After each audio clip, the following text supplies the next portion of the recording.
I think, and I totally agree. And I think the reason I'm honing in on men in this particular way is because this was asked by a female listener. Mm-hmm.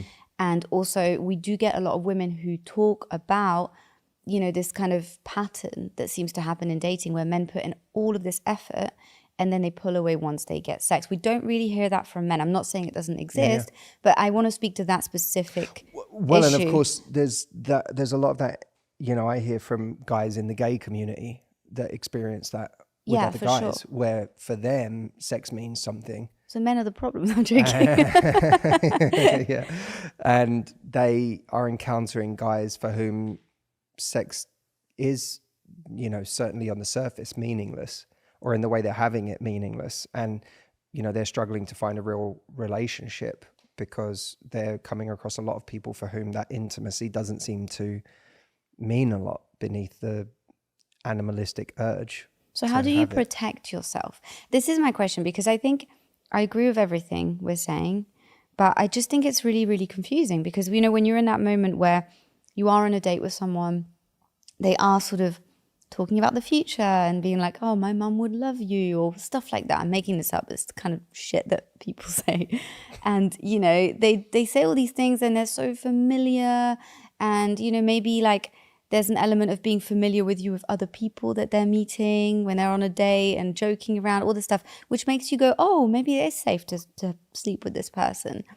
You then decide they really like me, and I'm gauging the fact that they like me on the fact that we've been on 4 dates, that they're saying all these things, that they're acting in this way. So I feel comfortable enough to sleep with them.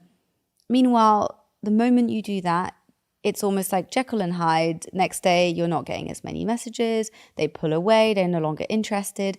How do you protect yourself from that kind of behavior? Well, you can't account for everything in life, right? Like I would say there is a difference between you go on one date with someone and you go home with them and then they suddenly go cold.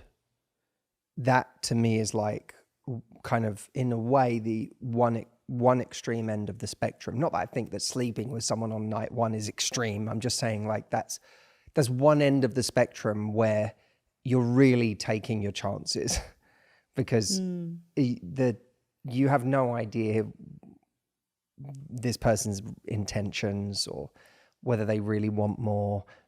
You're taking a massive chance that they've really gotten emotionally connected to you in that night. Yeah, and you're treating sex in a casual way by having it with somebody that you've not had any of those conversations with. Therefore, well, you may not be thinking you're treating it in a casual way. I think that's what's interesting is you may go on a date with someone and after 4 hours or 5 hours, you may feel very bought into this person.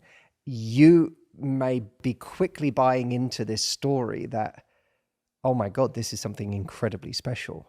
And even though I wouldn't normally have sex with someone this quickly, something about this situation feels really right. And so I think it's entirely possible for someone for whom sex does mean a lot to tell themselves a story in a very short space of time. For sure. That allows them to go and do that. But that's a very dangerous thing to do because you're assuming that other person is bought into that story in that same way, and they may not be. Mm-hmm. There's more and more, I would argue, responsibility on the part of the person who is leading you down a path emotionally. Yeah. And continuing to see you and, make you feel very invested. If their intention is to just get to that point so that they can sleep with you and then move on, then there's a share of, I don't know if we want to say blame, or there's you kind of, on some level, you have to acknowledge that you have played a part in someone's pain, they're in someone's deceiving hurt. you. They're in that way, I think, a little bit.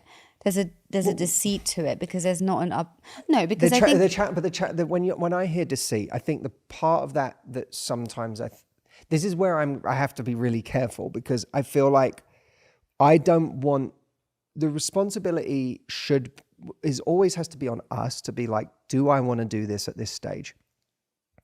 And am I okay if nothing comes of this? Am I okay with doing it at this stage? I think we have to empower ourselves to say that because otherwise we're taking away our own power. And I don't think we should ever give someone else that power. And I also think that this is where it gets like really tricky, right? Because you could be going on multiple dates with someone who never says that they want anything more, who never says that they're in the market for a relationship, who is only ever hanging out with you kind of casually, and has never said that sex means anything significant to them. But in our minds, because we've seen them 4 times and hung out a bunch, we're starting to attach a lot of meaning to it.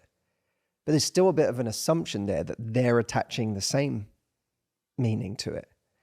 And I do think that the higher the stakes are for us around different levels of intimacy, the more we have to take it upon ourselves to communicate. You know? Yeah. Like, what does sex mean to you? I love that you're saying that about the, empowering yourself to, you're not at the mercy of somebody else if you are able to communicate what sex means to you, what you kind of expect from being intimate, what you see tomorrow looking like after you're intimate, and the next week and the next month looking like. I think being able to have these conversations, and in a way, if you're not able to have these conversations, maybe, and that you're somebody who gets very attached, if you get physical with someone, I know I'm like that. I'm somebody who isn't capable, has never been capable, obviously now we're together, but in my past, I was never ever capable of having casual sex. I just wasn't one of those people. And so it's about knowing yourself well enough to know, if that person never called you back, how would you feel?